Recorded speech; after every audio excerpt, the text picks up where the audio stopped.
또 스메르디스 그리고 다리오 1세 이렇게 이제 세 왕이 이제 일어나게 되고 그 후에 넷째는 그 유명한 아하수에로, 크세르크세스, 그 에스더의 남편이었던 아하수에로, 크세르크세스를 이야기하는 거예요. 그래서 이 넷째는 그들보다 심히 부요할 것이며 그가 부요함으로 강하여진 후에는 모든 사람을 충동해서 헬라 왕국을 칠 것이다. 그래서 우리 그리스와 이제 해전을 벌이잖아요. 그래서 크세르크세스가 엄청나게 사실은 그동안 잘 싸웠다가 이 그리스와의 해전, 살람 해전인가 거기서 패함으로 말미암아 이제 갑자기 몰락하게 되는 그런 사건을 이야기하고 있습니다. 그러면서 이제 페르시아가 끝나고 이렇게 끝나는 거예요. 그리고는 3절, 4절은 헬라 왕국이 이제 이어집니다. 헬라 왕국. 그래서 우리 장차 한 능력 있는 왕이 일어난다. 잘 알다시피 이제 알렉산더 대제를 이야기하고 있는 것입니다. 큰 권세로 다스리고 자기 마음대로 행할 것이다. 그러나 그가 강성할 때 저번에 이야기했습니다마는 10 몇 년 만에 바로 32살, 33살 때 강성할 때 그의 나라가 갑자기 요절하게 되고 그의 나라는 갈라져서 천하사방에 나누어질 것이다. 그래서 천하사방 네 나라로 나눠지게 되는데 그때 나눠지는 그 네 나라가 뭐 셀루커스라는 장군, 그 시리아와 메소포타미아 지역을 통치했고 프톨레마이어스 또는 프톨레미라고 이야기하는데 애굽 쪽을 좀 다스렸고 그리고 니지마쿠스, 소아시아 지역, 지금 터키 지역이죠. 거기를 다스렸고 카산도 장군, 이 사람은 이제 마케도니아와 그리스를 다스렸던 이 네 나라로 이제 나눠진다. 그 이야기를 좀 하고 있는 것입니다. 그러면서 근데 중요한 것은 이거죠. 그의 자손에게로 돌아가지도 않은 것이고 알렉산더의 두 아들이 있었다고 하는데 바로 피살되든가 뭐 그렇게 하죠. 그래서 어떤 그 자손에게 돌아가지도 않고 자기가 주장하던 권세대로도 되지 아니하리니 이는 그 나라가 뽑혀서 그 외에 다른 사람들이 돌아갈 것이다. 그래서 그 장군들에게 돌아가게 되었다. 그 이야기를 지금 하고 있는 것입니다. 결국은 뭐 어쨌든 계속해서 셀루커스와 프톨로마이어스, 프톨레미 왕국 간에 이제 그 다음에 이어지는 게 남방왕과 북방왕 계속 전쟁일 텐데 그런 가운데 이스라엘이 굉장히 많이 전쟁터로 바뀌고 하루도 뭐 정말 이 마음 편할 날이 없는 이런 상황이 될 것에 대한 지금 그 그림자가 이미 이제 다니엘에게 지금 전달되고 있는 것입니다. 그리고 5절부터 19절까지 쭉 이제 이야기가 바로 이 북방왕과 남방왕의 다툼의 역사를 오늘 이 누구죠? 천사가 다니엘에게 이야기해주고 있습니다.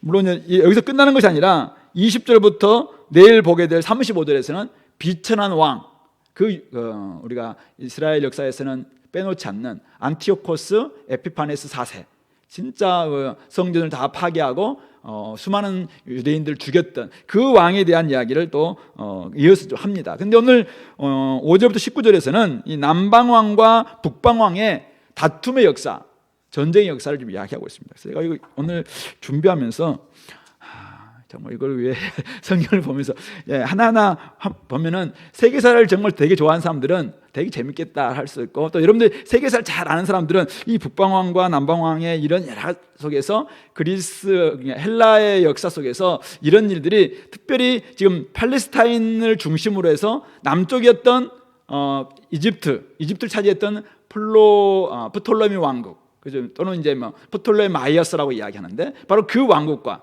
그리고 북쪽 이 시리아 지역을 차지했던 셀루쿠스 왕조 간의 끊임없는 이 다툼들, 이것을 한번 이렇게 보는 것은 참 재밌을 것 같아요. 근데 성경에서 오늘 이 5절부터 19절이 지금 그 이야기를 쭉 하고 있는 거거든요. 근데 뭘 좀 강조하고 있는지 한 사람의 이름도 나오진 않습니다. 근데 이제 앞으로 될 일에 대해서 지금이 536년이거든요. 536년.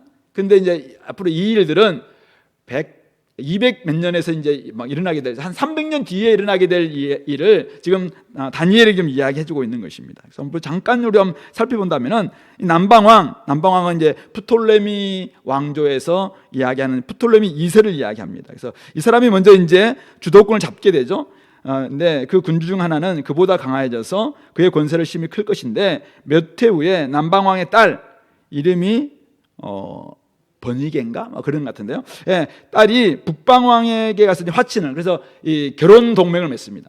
그런데 그 공주의 힘이 쇠하고 왕은 서지도 못하고 권세도 없을 뿐만 아니라 그 공주 데리고 온 자들, 그를 낳은 자, 그와 함께 도와주던 자가 다 버림을 당한다. 그래서 결국은 이 안티오코스 셀루코스 이 왕조의 원래 전부인이었던, 이름이 갑자기 생각 안 나는데, 그 여자가 갑자기 이제 다시 등장함으로 말미암아 이 번니게와 다른 공주를 다 죽이고 결국 그 도왔던 사람들과 다 죽이게 되는 이런 일들이 이제 벌어졌다라는 것입니다. 그러니까 결국은 남방왕이 힘을 세서 북방왕과 나름을 화친을 하려고 이런 결혼 동맹을 맺었는데 뜻대로 되지 않았다라는 것을 오늘 5절 6절에서는 이야기하고 있는 것이죠. 뿐만 아닙니다. 그러나 그 공주의 본 족속에서 난 자, 다시 남쪽에 있었던 프톨레미, 이때는 4세든가 3세가 안가품을 위해서 이제는 북방왕의 군대를 치러 와서 그 성에 들어가서 그들을 다 쳐서 이기고 그 신들, 부어 만든 우상들, 은과 금, 아름다운 것들 다 노력해서 애굽으로 다시 가져가죠. 그러니 다시 남쪽 프톨레미가 지금 이기고 있는 거죠. 몇 해 동안은 그가 북방왕을 치지 않고 이렇게 됐다는 것입니다. 그래서 북방왕이, 이때의 북방왕은 모르겠어요. 어쨌든 셀루코스 왕조예요. 여기에 북방왕이 남방왕의 왕국으로 쳐들어갈 것이나 자기 본국으로 다시, 그러니까 나름대로 뭔가를 좀 쳐들어가려고 하지만 다시 물러가는 이런 일들이 있게 된다, 그 이야기를 좀 하고 있는 것이죠. 그래서 이때 북방왕이 남방왕의 그 왕국을 쳐들어가서 그 모든 지역들을 다 침범하려고 했지만은 결국은 실패하고 결국은 돌아갈 수밖에 없었다, 그렇게 이야기를 하고 있습니다. 그리고 10절에서는 그의 아들들이 전쟁을 준비하고 심히 많은 군대를 모아서 물이 넘친같이 나올 것이고 와서 남방왕, 그러니까 프톨레미 왕조 이집트의 견고한 성까지 다 치게 될 것이다. 그래서 남방왕은 크게 노해서 북방왕과 싸우게 되는 것이죠. 그래서 결국은 이 프톨레미 왕조하고 안티오코스 왕과 끊임없는 전쟁, 이런 가운데서 결론은 뭐예요? 결론은 북방왕이 큰 무리를 일으킬 것이나 그 무리는 그의 손에 넘겨준 바 되리라. 그러니까 결국은 이렇게 해서 막으려고 하지만은 결국은 넘겨주게 되었다, 그렇게 이야기를 하고 있죠. 또 뿐만 아닙니다. 12절에도 그가 큰 무리를 사로잡은 후에, 남방왕이 큰 무리를 사로잡은 후에 그의 마음이 스스로 높아져서 수만 명을 엎드러뜨릴 것이나 그 세력은 이제는 막 엄청나게 커져서 도리어 승승장구할 것 같은데 그 세력은 더하지도 못하게 되었다, 그렇게 이야기합니다. 그리고 13절 북방왕, 이때 이제 안티오코스 3세입니다. 안티오코스 3세가 돌아가서 다시 군대를 전부 더 많이 준비해서 몇 해 후에 대군과 많은 물건을 거느리고 오게 될 것이다. 그때 여러 사람이 일어나서 또 남방왕 프톨레미 쪽과 이렇게 왕을 칠 것이고, 그런 가운데, 그러니까 결국은 이집트가 지금 당시에 팔레스타인 쪽을 막 차지하고 있으니까 결국 이때 북방왕이 쳐들어오니까 이 남방왕을 몰아내야겠다라는 이런 마음 속에서 내 백성 누군가? 이스라엘을 이야기해요. 네 백성 중에서도 포악한 자가 스스로 높아져서 환상, 하나님께서 나름대로 이런 환상을 또 자기 이스라엘을 회복하려고 하는 이런 환상을 이루려고 할 것이나 그들이 도리어 걸려 넘어지리라. 결국 스스로 자기가 하나님 뜻도 아닌데 하나님처럼 되어서 스스로 높아져서 나름대로 애굽 군대를 몰아내려고 했지만은 결국 그들이 도리어 걸려 넘어지게 될 것이다, 그렇게 이야기를 하고 있습니다.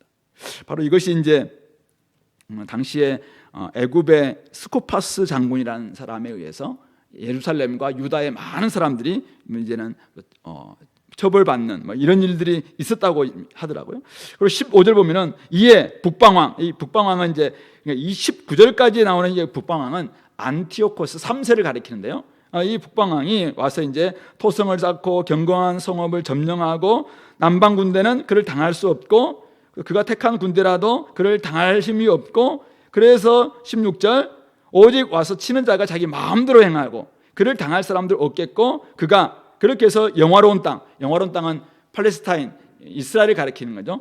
팔레스타인에 와서 설 것이요 그의 손에는 멸망이 있으리라, 그렇게 이야기를 합니다. 그리고 그가 결심하고 전국의 힘을 다해서 이르렀다가 다시 그와 화친을 또 하게 됩니다. 그럴 때 여자의 딸, 이때 여자의 딸은 안티오코스가 자기의 딸 이름이 클레오파트라.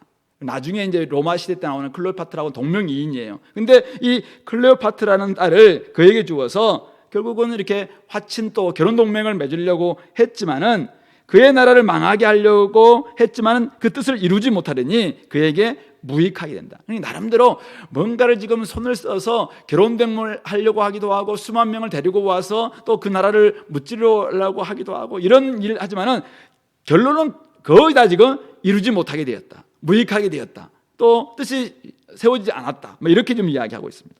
그런 가운데 18절 그 후에 그가 이 안티오코스 3세가 그의 얼굴을 바닷가로, 이 바닷가는 소아시아와 이제 지중해 쪽을 이야기합니다. 지중해에 있는 그리스 쪽을 돌려서 많이 점령할 것이나 한 장군, 이 한 장군이 로마의 장군인데 뭐 어쨌든 이 로마의 장군에 의해서 결국은 정복을 그치게 하고 그 수치를 도리어 그에게로 돌릴 것이므로 부끄러워서 그가 로마에서 이제 엄청난 배상금 막 이런 걸 요구하게 되거든요. 그때 그가 그 얼굴을 돌려서 자기 땅 산성, 이 자기 땅 산성이 뭐냐면은 결국 이 시리아의 안티오코스 3세가 결국 로마의 장군에 의해서 패전하게 되니까 엄청난 전쟁 배상금을 요구해서 이 사람이 할 수 없이 자기 땅에 있었던 제우스 신전에 가서 많은 걸 탈취하고 또 예루살렘에 있는 어떤 부분들을 탈취해서 이걸 배상금을 갚으려고 했다고 하더라고요. 근데 예루살렘의 성전에 가려고 했던 부분들은 꿈에 갑자기 나타나서 그것은 진짜 하나님께 벌받을 일이다 막 이런 꿈을 꿈으로 말미암아 그것은 하지 않게 되고, 그리고 결국 제우스 신전에 가서 이것을 탈취하려다가 결국은 성난 군중에 의해서 죽임을 당하는 바로 그 사건이 이제 19절에 나타났습니다. 그래서 그 땅들 산성들로 향할 것이나 도리어 거쳐 넘어지고 다시는 역사에서 보이지 않고 사라지게 되었다. 이 이야기를 지금 들려주고 있습니다. 제가 사실은 이거 준비하면서도 여러분들 지금 제가 설명하고 있는데 재밌다 뭐 이런 생각이 드나요? 세계 역사 지금 그리스, 특별히 그리스 역사 중에서도 지금은 성경은 팔레스타인을 중심으로 한 남방왕과 북방왕의 이야기를 좀 다루고 있잖아요. 우리 세계 역사 속에서 이 역사를 거의 기억나는 역사가 있나요?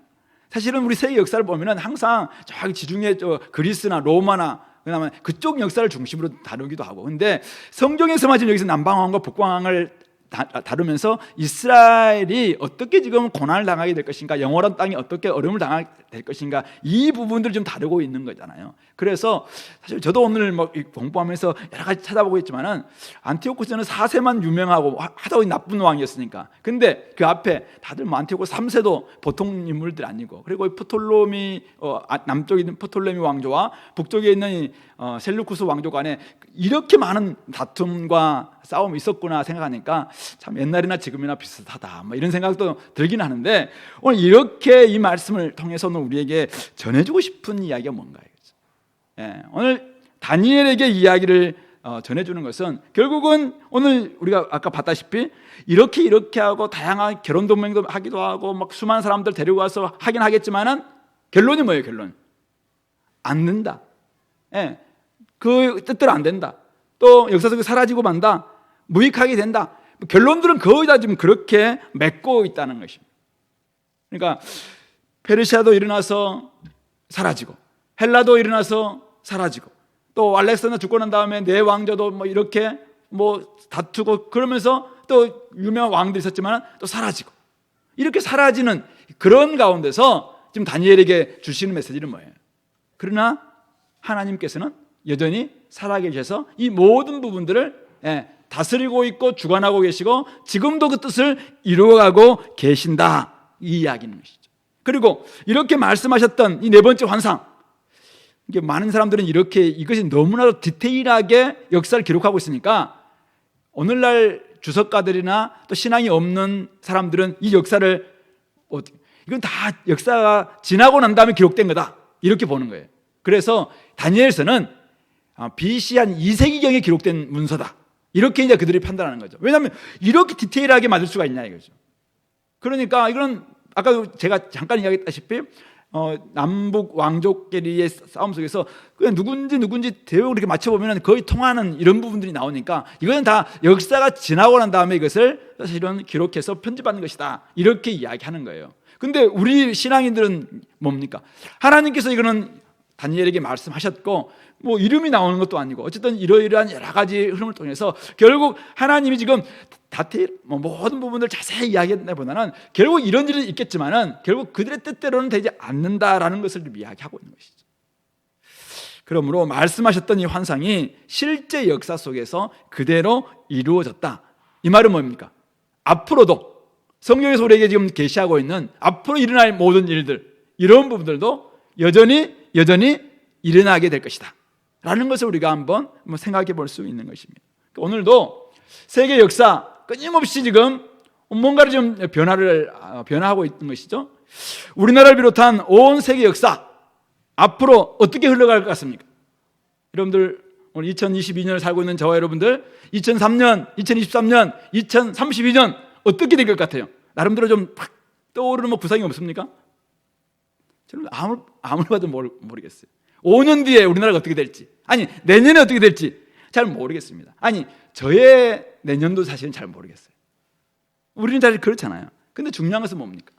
중요한 것은 하나님께서 주도권을 가지고 이 역사를 이끌어 가실 것이라는 점은 분명하다는 것입니다. 하나님께서 주도하신 역사 속에서 이런저런 일들 일어나게 될 것입니다. 제가 옛날 사회학을 공부할 때 사회 변동론이라는 그 과목이 있었어요. 거기에 세계 역사를 어떤 분이 딱 분석하면서 그렇게 딱 이분은 간단하게 한 시대는 사자와 같은 지도자가 한 사회를 주도하다가 이게 너무 실증이 나면은 그 다음에는 여우 같은 간사한 지도자가 또 사회를 주도함으로 말미암아 어떨 때는 강력한 힘이 사회를 이렇게 바꾸기도 하고 어떨 때는 좀 간사한 지혜를 가지고 이렇게 바꾸기도 하고 이렇게 여러 가지 변동들이 있다라고 주장하는 그런 학자도 있더라고 보니까. 오늘 우리가 세계가 어떻게 흘러갈 것인가 할 때 어떤 경우는 정말 보수적인 안정을 꾀하는 이런 사람들이 좀 많아짐으로 말미암아 그런 지도자가 당선되어서 한 시대를 움직인가 하면은 또 그것이 좀 실증나서 좀 새로운 개혁이 필요하다 이런 마음을 가지고 좀 진보적인 그런 또 지도자가 나타나서 또 시대를 우리 한번 꾸려보기를 원하는 이런 시대가 분명히 있을 거라는 것이죠. 그러나 중요한 것은 그런 사람들의 필요나 또 어떤 사회학적이고 정치학적이고 다양한 이론에 의해서 나름대로 어떻게 변동이 있겠지만은 오늘 우리가 성경을 통해서 알 수 있는 바는 무엇입니까? 그런 모든 부분들을 위에서 주도하고 계시는 분이 한 분 계시는데 바로 하나님이시다. 그러므로 권세를 부여받은 사람들이나 권세를 지금 쥐고 있는 사람들이나 겸손하게 자신보다 더 큰 권세가 있는 분이 있다라는 사실을 깨닫는다면은 좀 겸비한 태도로 자기가 맡은 그 일을 감당하는 것이 필요하겠다. 그래서 오늘 우리도 아까 우리 나라와 민족을 위해서 기도했습니다만은 지금도 마찬가지입니다. 세계 역사를 지금 어느 나라가 지금 주도하고 있는가? 나름대로 우리가 생각해 볼 수 있겠죠. 근데 우리가 좀 기도할 것은 이거죠. 저들도 나름대로 자기의 생각을 가지고 뭘 주도하려고 해보겠지만은 오늘 우리가 보는 역사가 뭡니까? 그러나 그의 뜻대로만 잘 안 되는 것이 결국 하나님의 뜻대로 이루어지게 될 것이고 그들은 나름대로 지혜를 써보기도 하고 또 나름대로 열심히 힘을 가지고 많은 군사를 가지고 이끌어서 해보기도 하지만은 한때는 그게 성공해요. 크세르크세스 같은 이런 대단한 사실은 왕도 있기도 하고 고레스 왕 같은 다리오 왕 같은 이런 뛰어난 왕들이 있었으나 알렉산더 대제 얼마나 사실은 엄청난 왕이었습니까? 그러나 돌아보면은 역사 속에서는 한때 영광스러운 모습, 그러나 나중에는 다 사그라지는 꽃처럼 그냥 역사 속에서 사라지고 말았다는 사실이죠. 그런 점을 생각해 본다면은 무엇보다도 하나님보다 앞서지 않도록 끊임없이 내 위에 하나님이 계시다, 우리 인간 위에 하나님이 계시다, 이런 사실을 깨닫고 그분 앞에 겸비한 태도를 갖는 것이 중요하겠다, 이런 생각을 하게 되는 것입니다. 그리고 우리가 아까 이제 살펴보면서 이 세계 패권을 잡았던 페르시아, 헬라, 그리고 프톨레미, 또 셀루키드 왕조, 이 역사를 보면서 깨닫는 것은 이거죠. 아까도 이들이 지금 팔레스타인 중심으로 해서 북방에 있었던 셀루키드 왕조나 남방에 있었던 이 프톨레미 왕조는 이 팔레스타인 지역을 통과하지 않을 수가 없어요. 왜냐하면 북쪽을 치려면 여기를 지나가야 되고 남쪽을 치려면 여기를 지나가야 돼. 그러니까 이 팔레스타인 지역은 너무나 중요한 전략적 요충지다, 지리적 요충지다라는 것을 잘 알고 있었기 때문에 끊임없이 여기를 탐냈던 세계 역사 속에서는 늘 나타나고 있는 것이죠. 근데 그들이 몰랐던 게 하나 있었죠. 예, 이것은 너무나 잘 알고 있었습니다. 이 지역이 얼마나 중요한가. 그리고 힘 가진 사람이 이 지역을 차지할 수 있다. 이거는 그들이 알고 있었던 바입니다. 근데 그들이 몰랐던 게 있었는데, 이 지역을 차지하려면 하나님께서 요구하시는 태도가 있어요. 하나님 앞에 두려운 마음을 가지고 살아내야 되는 그 태도에 대해서는 이들이 몰랐을 뿐만 아니라 무관심했다는 것입니다. 그러니까 역사에서 지금도 힘의 우위를 가지고 있으면 한때 한 시대를 장악할 수 있습니다. 굉장히 똑똑하면 한 시대를 장악할 수 있습니다. 네, 스스로 높아서 나름대로 어떤 위치를 차지하면 한 시대를 장악할 수 있습니다. 근데 하나님께서 우리에게 진정으로 요구하고 있는 그 태도를 모르면은 결국 아무리 한 시대나 자기의 세대에서 높아진 또 어떤 힘을 가지고 있다 할지라도 금방 그 모든 것들은 끝나고 만다는 점이죠. 그것을 이들이 알지 못했다는 것이죠. 그래서 스스로 교만해진 결과 오늘 11절에 나와 있는 것처럼 그 무리는 그의 손에 넘겨준 바 되고, 12절에 나와 있는 것처럼 그 세력은 더하지 못할 것이요, 17절에 이루지 못하리니 그에게 무익하리라, 그리고 19절에 거쳐 넘어지고 다시는 보이지 아니하리라. 스스로 높아져서 교만한 그들 역시 역사 속에서 사라질 수밖에 없었다라는 것입니다. 이것은 어떤 아까 우리 나왔던 14절에 나와 있던 어떤 유대인들, 아마 열심당원들이겠죠. 예, 강대국에 기대어서 이제는 북쪽 셀루키드 왕조가 갑자기 오니까 저들에게 같이 뜻을 같이 합해서 남쪽 자기들 괴롭혔던 애굽의 프톨레미 왕조를 한번 몰아내겠다. 그래서 그들이 막 포악한 전략을 쓰는 거죠. 그들이 이제 무력 투쟁을 하는 것입니다. 그렇게 해서 스스로 높아져서 자기 방식으로 환상을 이루려고 했지만은 결국은 그것은 똑같은 세상의 방식이기 때문에 그것도 안 된다는 것입니다.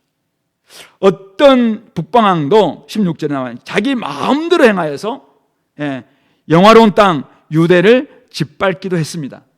그러나 그들 역시 하나님의 뜻을 깨닫지 못했기 때문에 결국은 하나님의 심판만을 자초했고 그들도 무익했고 결국은 역사에서 사라질 수밖에 없었다라는 것입니다. 결국 이것이 오늘 우리에게 시사하는 바는 무엇입니까? 자기 힘으로 열심히 살아보려고 하는 것 나쁜 일인가요? 자기 힘으로 열심히 살아보려고 하는 것, 사실 오늘 우리 시대에 자기 힘으로 열심히 살아봐야지 뭐 남들 막 힘 가지고 빌려서 사는 사람들 아니잖아요. 자기 힘으로 열심히 살아보는 것 나쁜 것 아닙니다. 그러나 역사를 주관하시고 인생을 다스리시는 하나님을 무시한 채 자기의 힘만으로 살아보려고 하는 것이 교만입니다. 그것이 결국은 바로 죄에서 나오는 것이라고 이야기해요. 그것은 무익하다. 그러니까 우리는 우리 힘을 가지고 열심히 살아내는 거 필요합니다. 근데 끊임없이 나의 힘이 어디서 비롯되었는가라는 것을 깨닫는 가운데서 그분이 힘 주시지 않으면은, 그분이 오늘도 나를 도와주시지 않으면은, 그분이 오늘도 나의 오른편에 정말 그늘이 되어주지 않으면 내가 살 수 없다. 이런 마음을 가지고 사실은 우리가 살아내는 것, 그러니까 자발적인 삶, 자주적인 인생 필요합니다. 우리가 끊임없이 우리는 주도성을 가지고 살아내야 되죠. 그러나 우리가 리더십에서 이야기하는 주도성이 하나님을 무시한 채 자기 힘만 있으면 된다, 이런 마음에서 나오는 주도성이라면 그것은 교만이고 결국 하나님을 무시한 분이기 때문에 그런 부분도 오래 갈 수 없다라는 것을 말씀하고 있는 것이죠. 많은 재산과 능력을 가진 것이 뭐가 잘못된 것입니까? 많은 능력, 많은 재산을 가진 것 잘된 것입니다. 하지만 소유와 능력을 의지한 나머지 하나님과 사람 앞에서 겸손하지 않는다면 결국 그것 자체가 자신을 넘어뜨리는 함정일 수 있다라는 사실도 우리 기억해야 됩니다. 그러므로 오늘 우리가 가지고 있는 이 소유, 좀 하나님 주신 선물이잖아요. 그러므로 이것이 내 것 맞지만은 나만을 위해서 사용하라고 주신 것은 분명히 아닐 거예요. 그런 점에서 이것을 어떻게 사용하고 이것을 누구를 위해서 쓸 것인가, 이런 부분들 한번 늘 하나님 앞에서 돌아보는 것은 중요한 태도일 것 같다라는 것입니다. 그리고 어떤 분들은 높은 위치, 주목받는 자리에 좀 앉는 분들이 계실 텐데 그건 참 감사한 일이라고 생각합니다. 하나님이 사실 은혜 주셨기 때문에 이렇게 되는 것이잖아요. 하나님 베푸신 은혜인 줄 알고 감사하면서 우리가 있는 그 위치에서 좀 선정을 베풀기도 하고, 바로 그 높은 지위에서 또 주목받는 자리에서 사람들에게 진짜 평강을 전하고 하나님이 베풀어 주시는 그런 아름다운 덕을 선전하는 그런 모습이 필요하겠지만은, 혹시 우리 가운데는 없겠죠.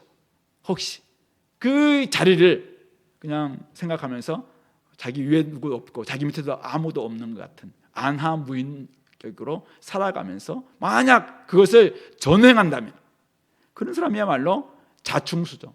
그런 교만 자체가 결국은 하나님 앞에서 결국은 아무것도 아닌 것이고, 오늘 역사에서 보여주는 것은 그냥 무익하게 되고 그들이 열심히 한때는 막 이렇게 되는 것 같은데 결국은 무너질 수밖에 없고 없어지고 역사에서 사라지고 말더라. 그 이야기를 지금 우리에게 전해주고 있는 것입니다. 그러므로 오늘 이 엄청난 전쟁과 역사의 소용돌이에 대한 이 환상을 다니엘과 오늘 우리에게 전해주고 있는 하나님의 목적은 과연 무엇일까요? 이런 엄청난 일들이 막 일어나고 있다. 그러므로 다니엘 너 두려워해라, 이것일까요? 염려해라, 이것은 결코 아닐 것입니다. 오랜 후의 일, 어쩌면 마지막 때의 일을, 이 참된 일을 알려주는 목적은 무엇입니까? 그건 두려워하라는 말도 아니고 근심하라는 말도 아니고, 결국은 우리로 하여금 이거 하나님께서 그리고 주도하신다. 그러므로 결국 도우실 분은, 강하게 하실 분은 하나님밖에 없다. 이것을 깨닫고 그분 앞에 온전히 의지하라. 아까 이야기했던 바로 우리를 도우실 분, 바로 너희의 군주 미가엘 뿐이다 라고 이야기했던 영적 싸움 속에서 우리를 도우시는 하나님께서 보내시는 전사들이 있어요. 하나님이 보내신 천사들이 있습니다. 그런 분을 의지해서 바로 하나님 편에 서기만 한다면 결국 하나님이 우리를 도와주시고 이끌어주시고 승리케 해주신다. 그러므로 너무 두려워하지 말라. 대신 다 쓸모없는 것이기 때문에 허무하게 그럼 다 쓸모없네 이렇게 하면서 그냥 허무한 이 영적인 허무주의에 빠지는 이런 모습도 사실 올바른 것은 아니죠. 중요한 것은 강하게 하실 하나님을 의지하면서 그분께서 어떻게 역사하실 것인가, 내가 하나님 편에 딱 서야 되겠구나, 이런 마음들을 가지라고 이 말씀을 주신 게 아닐까 생각해 봅니다.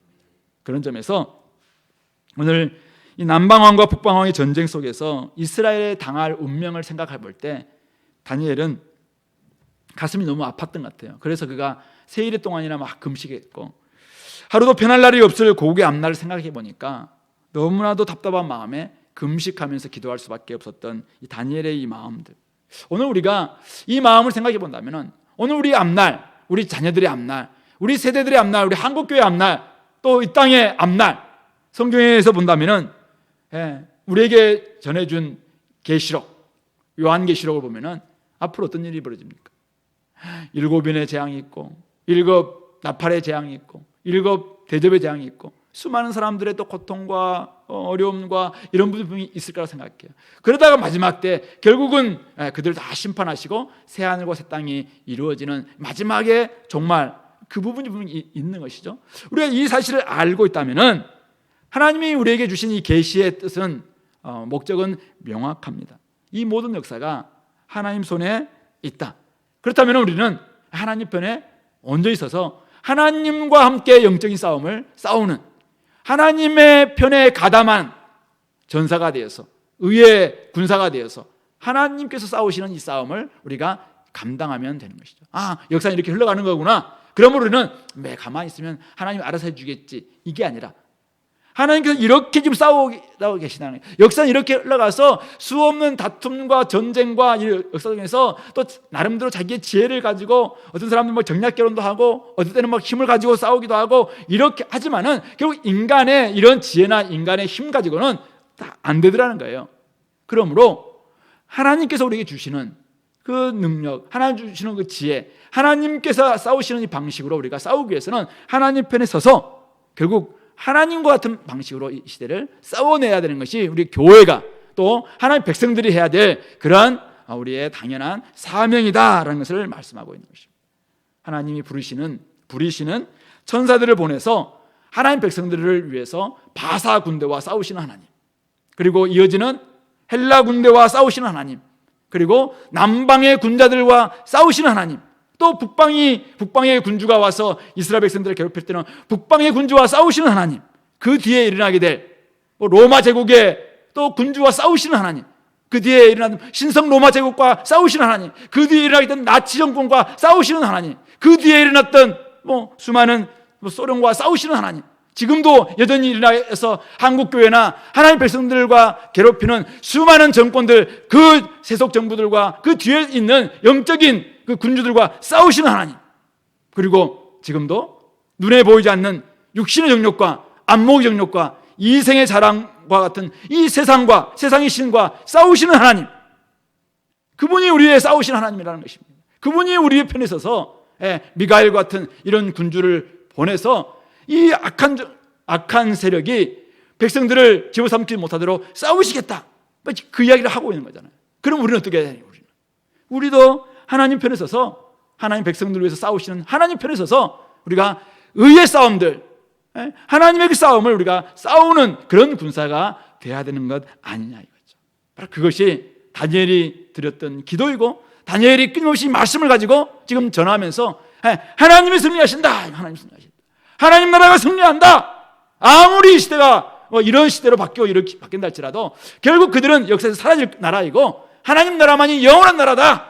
그러므로 여기 나와 있는 것처럼 어른대로 사람들을 인도하는 사람이라면 하늘에서 별처럼 빛나는 이런 사람, 이런 일에 우리가 가담하고 그 싸움을 위해서 우리가 살아내야 된다.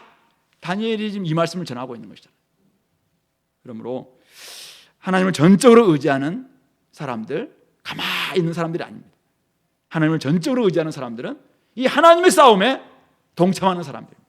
그래서 우리는 하나님께서 싸워달라고 금식하며 간절히 기도하는 그런 사람이 되어야 될 것이고, 하나님이 싸우시는 방식으로 이 시대의 이 어둠과 악한 이 세상의 악한 영들과 이 세상 주관자들과 싸우시는 그 싸움을 위해서 우리가 하나님 전신갑주를 입고 복음에 합당한 삶을 살고, 그리고 수많은 사람들을, 그 어둠에 있는 사람들을 끄집어내기 위해서 복음을 전하기 위해서 정말 분투하는 이런 삶을 우리가 살아내야 된다라는 것입니다. 그런 점에서 우리 공동체 하나님의 이 싸움에 우리가 동참할 수 있게 되기를 간절히 소망합니다. 하나님의 뜻에 따라서 의의 병기가 되고 자신을 쳐서 복종시키는, 그래서 자기의 욕망 때문에 또 실패하는 것이 아니라 이 욕망을 말씀으로 쳐서 복종시키면서 거룩한 백성으로 다 거듭나고 곳곳에 가서 화목의 대사가 되어서 분열과 다툼밖에 없는 이 시대 속에서 진짜 우리가 화목의 대사가 되어서 정말 평화를 만들어내는 이런 사람들이 되는 것, 바로 이것이 우리가 해야 될 싸움이고, 그 가장 최전선에서 해야 될 일은 복음을 전하고, 여전히 어둠의 지금 세력에 의해서 지금도 여전히 그 욕망 때문에 그냥 자기 욕심 때문에 수많은 사람들과 이리 싸우고 저리 싸우고 싸움꾼이 되어 있는 이 시대, 우리가 있으면 우리나라를 바라보면서 어디에 소망이 있습니까? 정치를 바라보면 그게 소망이 있나요? 왜 아직도 정치에 수많은 사람들이 줄대고 있는지 잘 모르겠는데요. 어쨌든 올바른 사람들이 좀 간 것 같은데 가보면 똑같아. 정치 자체가 이미 엉망이에요. 싸움과 분열이에요. 대명사가 정치예요. 그러므로 어떻게든지 이 시대를 한번 우리가 구원해 보려면은 어떻게 우리가 평화의 사람들이 돼야 되고, 복음을 전하면서 그들에게 있는 이 악한 이 정욕들, 싸움의 정욕들, 이것들을 정말 없애려고 애를 쓰는 우리 공동체가 돼야 되는 것 아닌가. 모든 것이 다 사라진다 하더라도 우리를 위해서 싸우시는 구원자 하나님, 오늘도 우리와 함께 하시는 영원한 하나님 나라의 주권자 하나님은 지금도 살아계십니다. 앞으로도 크고 작은 싸움은 계속될 것입니다. 정치뿐만 아니라 종교, 또 경제, 곳곳에서 지금도 여전히 이 다툼과 싸움은 끝내지 않고 있는 것입니다. 저러다가 오늘 우리 말씀에 나온 것처럼 누군가는 역사에서 사라질 것이고, 누군가는 또다시 보이지 않는, 아마 정치에 에도 마찬가지고, 한때는 막 이름을 내는 사람들도 결국은 자신들의 교만함 때문에, 자신들의 어떤 죄 때문에, 자신들의 어떤 때문에 나중에는 이름도 낼 수 없는 부끄러운 지경이 돼서 역사에서 사라지는 인물들이 지금 막 이름 드러낸 사람들 중에서 많아질 거라고 생각해요. 아마 뭐 정치인들만 그러겠습니까? 곳곳에서 마찬가지일 거예요. 옛날에는 잘났던 연예인들도 요즘은 어떤 뭐 공정의 문제라든지 어떤 일에 한번 딱 걸리기만 하면 아예 역사에서 사라지는 경우도 종종 있지 않습니까? 마찬가지로 지금 뭐 여러 가지 욕심 때문에 막 하다가 결국은 그것이 자기의 그 교만함 때문에, 아니면은 하나님 앞에서 부끄러움 때문에 역사에서 이름도 내지 못하고 그냥 조용히 사라지는 이런 인물들도 곳곳에 한번 일어날 거라고 생각을 해요. 자, 이럴 때 우리가 해야 될 일은 무엇인가? 인생은 그렇구나. 인생은 정말 풀과 같은 것이구나. 그렇게 아름답던 풀의 꽃들, 영광의 모습이었습니다. 그러나 10일 아니면 뭐 아무리 길어도 100일이면 뭐 100일 간다고 하니까 100일 지나고 나면은 그러면 꽃 사라지고 없는 거 아니겠습니까? 우리 인생이 사실 그런 것입니다.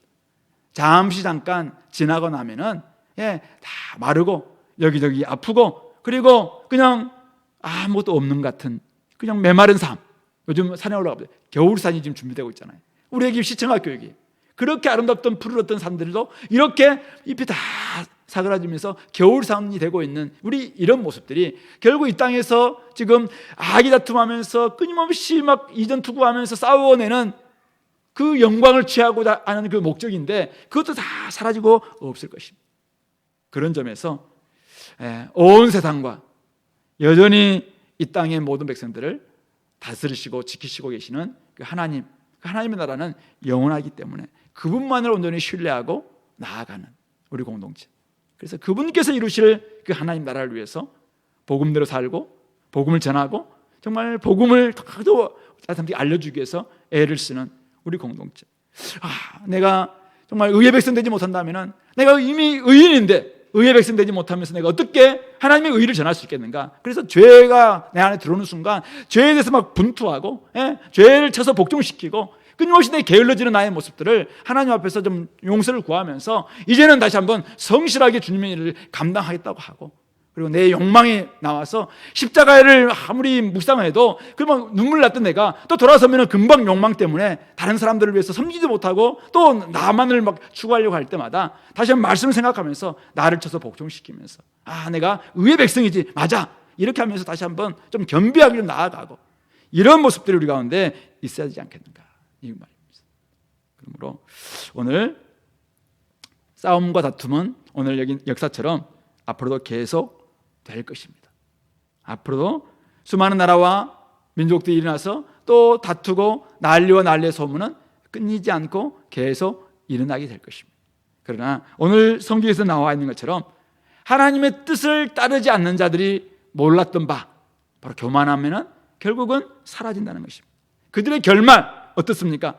아무리 힘이 셌고 아무리 뛰어났고 한때는 온 세계를 주름잡았던 그들이라 할지라도 그들의 결말 자체가 무익한 결말이었습니다. 그들의 결말은 거쳐 넘어지고 다시는 보이지 않는 그런 종말을 맞이할 수밖에 없었습니다. 역사는 그렇게 사라졌습니다. 아마 영적인 관점에서 본다면 지옥의 인생밖에 되지 않았다는 것이죠. 그런 점에서 오늘 이 말씀을 좀 기억하시면서 역사는 앞으로도 우리 시대에서도 이렇게 수많은 나라가 또 등장하고 또 수많은 제국이 등장하고 수많은 또 이런 역사에 이름 있는 사람들도 등장해서 한때는 막 빛나고 한때는 높고 한때는 많이 소유하고 막 이렇게 할 거예요. 그러나 하나님의 뜻을 이루지 않는다면 그들은 무익하게 사라질 겁니다. 걸려 넘어져 사라질 것입니다. 그 뜻을 이루지 못하고 사라질 겁니다. 그냥 잠시 잠깐 있다가 거품처럼 사라지게 될 겁니다. 이게 세상에 그냥 불의 영광 사라지는 것 같은 그런 모습이에요. 그러므로 우리는 말씀을 알고 있는 저와 여러분들이 이 계시가 그대로 이게 진실이다. 아까 우리 천사가 이야기했는데 참된 것을 우리에게 보이리라 이야기했어요. 하나님의 말씀으로 참된 것이 우리에게 왔는데 이 말씀을 진실하게 진리라고 믿는다면 오늘도 우리가 무엇을 위해서, 누구를 위해서, 어떤 나라를 위해서 내가 살아갈 것인가 좀 생각하시면서 우리의 욕망의 나라, 바로 세속의 나라, 세상 나라, 그 나라가 아니라 바로 하나님의 나라, 영원한 나라, 흔들리지 않는 그 나라를 위해서 우리가 살고 싸우고 또 그 나라를 소유할 수 있는 우리 공동체가 다 될 수 있게 되기를 권면합니다. 같이 한번 기도하겠습니다. 오늘 말씀을 좀